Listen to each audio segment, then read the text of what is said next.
शायद प्रोग्राम खत्म नहीं हुआ है। अब आपके सामने नजरुल हसन फितरत बुखारी का एक मजमून पेश करेंगे, कुत्ते। मुलाजिम भाई इल्मुल हैवानात के प्रोफेसरों से पूछा, सलोत्रियों से दरियाफ्त किया, खुद सर खपाते रहे, लेकिन कभी समझ में ना आया कि आखिर कुत्तों का फायदा क्या है। गाय को लीजिए दूध देती है, बकरी को लीजिए दूध देती है, और मेंगनिया भी। कुत्ते क्या करते हैं? कहने लगे भाई कुत्ता बड़ा वफादार जानवर है।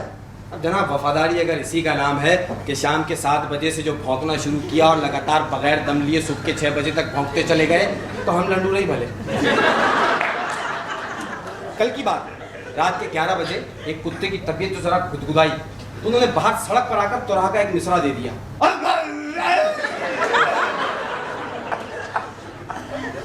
इस पर शुमाल मशरिक की तरफ से एक कुत्ते ने मतला अर्ज कर दिया। अब जनाब एक कोना मश्क उस्ताद को जो गुस्सा आया, एक हलवाई के चूल्हे में से बाहर लग के और भिन्ना के पूरी गजल मक्ते तक कह गए।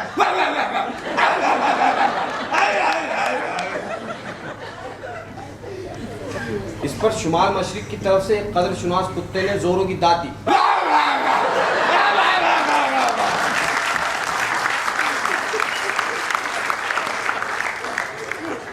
तो हजरत वो मुशायरा कर्म हुआ कि कुछ न पूछिए। कमबख्त बाप तो 2 गजलें 6 गजलें लिखलाए थे, कई एक ने फिलबदी कसीदे के कसीदे पढ़ डाले। वो हंगामा गर्म हुआ कि ठंडा होने में ना आता था। हमने खिड़की में से हजारों दफा आर्डर आर्डर पुकारा, लेकिन ऐसे मौकों पर प्रधान की भी कोई नहीं सुनता।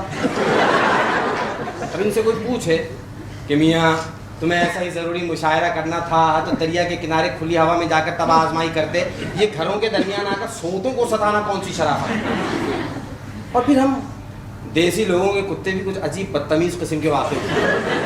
अक्सर तो इनमें ऐसे कौम परस्त है कि पतलून कोट को देखकर भौंकने लग जाते हैं। खैर ये तो एक हद तक काबिल तारीफ भी है, इसका जिक्र ही जाने दीजिए। इसके अलावा एक और बात है, यानी हमें बारहा डालियाँ लेकर साहिब लोगों के बंगलों पर जाने का इत्तिफाक हुआ।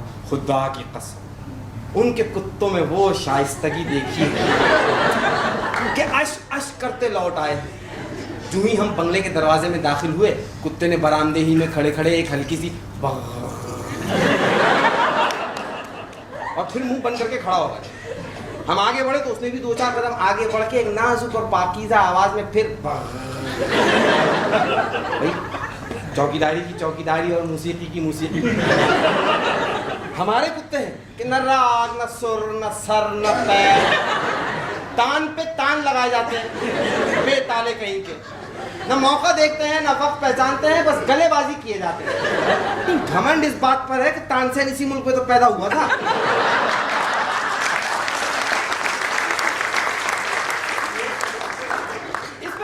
शक नहीं कि हमारे ताल्लुकात कुत्तों के साथ जरा कशीदा ही रहे हैं, लेकिन हमसे कसम ले लीजिए जो ऐसे मौके पर हमने कभी सत्याग्रह से मुंह मोड़ा। शायद आप इसको ताल्ली समझे, लेकिन खुदा शाहिद है कि आज तक किसी कुत्ते पर कभी हाथ उठ ही ना सका। अक्सर दोस्तों ने सलाह दी कि भाई रात के वक्त लाठी छड़ी जरूर हाथ में रखनी चाहिए कि दाफे बलियात है, मगर हम किसी से खामखा अदावत पैदा करना नहीं चाहते। कुत्ते के भौंकते ही हमारी तबई शराफत हम पर इस दर्जा गलबा पा जाती है कि अगर आप हमें उस वक्त देखें तो यही समझेंगे कि यकीनन ये बुज़दिल है। शायद आप उस वक्त ये भी अंदाजा लगा लें कि हमारा गला खुश्क हुआ जाता है। ये अलबत्ता सही है। ऐसे मौके पर मैं कभी गाने की कोशिश करूं तो खरज के सुरों के सिवा और कुछ नहीं निकलता। नहीं, अगर आपने भी हम जैसी तबीयत पाई हो तो आप देखेंगे कि ऐसे मौके पर आयतुल कुर्सी आपके जहन से उतर जाएगी, उसकी जगह आप शायद दुआए कुनूत पढ़ने लग जाए। बहरहाल बाज़ औक़ात ऐसा भी इत्तेफाक हुआ है कि रात के 2 बजे थिएटर से छड़ी घुमाते वापस आ रहे हैं और नाटक के किसी न किसी गीत की तर्ज जहन में बैठाने की कोशिश कर रहे हैं। चूंकि गीत के अल्फाज याद नहीं और नौमस्ती का आलम भी है, इसलिए सीटी पर इत्तेफाक की कि अगर बेसुरे भी हो गए तो कोई यही समझेगा भाई अंग्रेजी मौसीकी। इतने में एक मोड़ पर से जो मुड़े तो सामने एक बकरी बंधी थी। अब जरा तसव्वुर मुलाहिज़ा हो, आंखों ने उसे भी कुत्ता देखा। एक तो कुत्ता, ऊपर से बकरी की जिसामत का, गोया बहुत ही कुत्ता। तो बस हाथ पांव फूल गए। छड़ी की गर्दिश धीमी होते होते निहायत ही नामाकुल जाविये पर हवा में कहीं ठहर गई। सीटी की मौसीकी भी थरथरा कर खामोश हो गई। मगर मजाल है जो हमारी थूथनी की मखरूती शक्ल में जरा भी फर्क आया। गोया एक बेआवाज लय अभी तक निकल रही है। तिब का मसला है कि ऐसे मौकों पर अगर सर्दी के मौसम में भी पसीना आ जाए तो कोई मुजायके की बात नहीं है, बाद में फिर सूख जाता। क्योंकि हम तबन जरा मुहतात हैं, इसलिए आज तक किसी कुत्ते के काटने का कभी इत्तेफाक नहीं हुआ। यानी किसी कुत्ते ने आज तक हमको कभी नहीं काटा। अगर ये सानिया पेश आया होता तो यकीनन इस सरगुज़िश की बजाय आप लोग आज हमारा मरसिया सुन रहे होते। तारीखी मिसरा दुआया होता कि इस कुत्ते की मिट्टी से भी कुत्ता घास पैदा। लेकिन कहूँ किससे मैं कि क्या है, सगे रह बुरी बला है। मुझे क्या बुरा था मरना अगर एक बार। जब तक इस दुनिया में कुत्ते मौजूद हैं ना, समझ लीजिए हम कब्र में पांव लटकाए बैठे। और फिर इन कुत्तों के भौंकने के उसूल भी कुछ निराले हैं। यानी एक तो मुताद्दी मरज है और फिर बच्चों बूढ़ों सभी को रहा कर।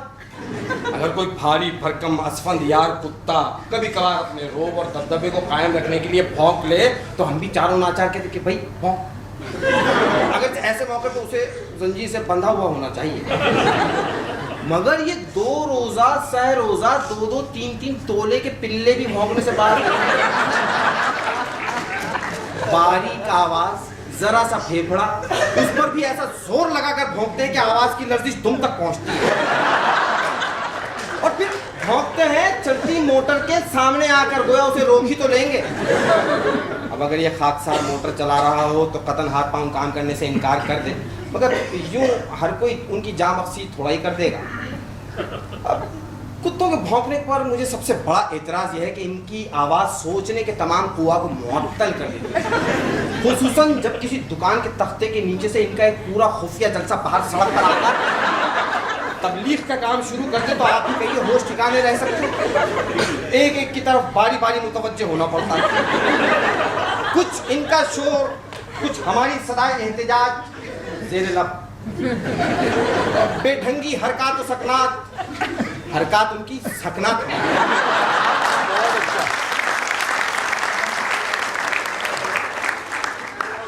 ऐसे मौके पर दिमाग भला खाक काम कर सकता है। अगर तो ये मुझे नहीं मालूम कि ऐसे मौके पर दिमाग काम करे भी तो क्या तीर मार लेगा। बासूरत कुत्तों की ये परले दर्जे की नाइंसाफी मेरे नज़दीक हमेशा काबिल नफरीन रही है। और उनका एक नुमाइंदा शराफत के साथ हमसे आकर कहते हैं, जनाब सड़क बंद है। खुदा की कसम हम बगैर चूहों के और ये कोई नई बात नहीं है। हमने कुत्तों की फरमाइश पर कई रातें सड़कें नापने में गुजारी। अगर यूं पूरी मजलिस का मुत्तफ़िक़ा और मुत्तहिदा तौर पर सीना जोरी करना एक कमीना हरकत है। गुजारिश है कि क़ारीन कराम अगर कुत्ता साथ में लाए हों तो उसके कानों में वो एयरफोन ठूस दीजिएगा। मैं नहीं चाहता वो ये सुने। अब बहरहाल आपने खुदा तरस कुत्ता भी जरूर देखा। अक्सर उसके जिस्म पर तपस्या के असरात जाहिर होते हैं। जब चलता है तो इस मिस्कीनी और इज्ज से गोया बारे गुनाह का एहसास आंख नहीं उठाता। सड़क के बीचों बीच गौर और फिक्र के लिए लेट जाता है और आंखें बंद कर लेता। शक्ल बिल्कुल फिलासफरों की सी और शजरा त्योजांस कल्बी से मिलता है। किसी गाड़ी वाले ने मुतवातिर बिगल बजाया, गाड़ी के मुख्तलिफ हिस्सों को खटखटाया, खुद 10-12 दफा आवाजें दी तो आपने सड़क पे वही सर को रखे अपनी सुर्ख मखमूर आंखों को खोला, सूरत हालात को एक नजर देखा और फिर आंखें बंद कर। किसी ने एक चाबुक लगा दिया तो आप निहायत इत्मीनान के साथ वहां से उठकर 1 गज परले जा लेते और ख्यालात के सिलसिले को जहां से वो टूट गया था वहीं से दोबारा शुरू। अब किसी बाइसाइकिल वाले ने घंटी बजाई तो लेटे लेटे ही समझ गए बाइसाइकिल है। ऐसी छिछोरी चीजों के लिए वो रास्ता छोड़ देना फकीरी की शान के खिलाफ।